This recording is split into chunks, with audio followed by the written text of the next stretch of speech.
Year right around the corner, the California Highway Patrol wants to remind everyone to have a designated driver after their celebrations.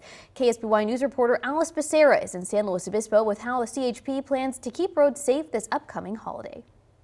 Melissa, CHP is gearing up for its maximum enforcement period, and according to officers, New Year's Day is one of the busiest when it comes to arrests made of people who are driving under the influence.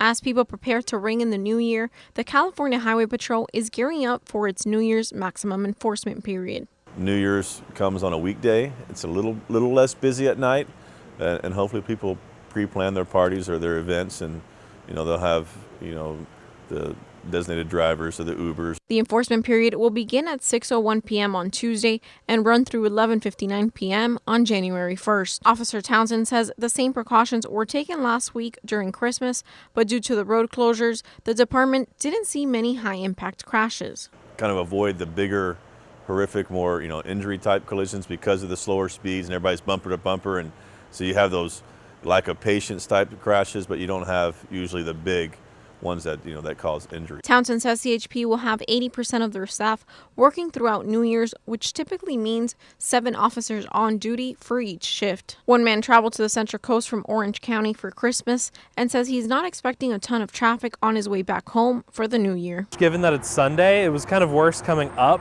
than it was coming back down. Haven't experienced much other than the lane closures on the 101 in random spots. According to CHP, at least 25 people were killed and 270 others were injured in car crashes that involved impaired drivers during the 2018 New Year's maximum enforcement period. CHP tells me they'll be focusing on impaired drivers during this maximum enforcement period, but they'll also be looking out for the usual speeding and seatbelt violations. In the newsroom, I'm Alice Becerra, KSBY News. Thanks, Alice. According to the CHP, more than 1,000 people were arrested for impaired driving in last year's New Year's maximum enforcement period.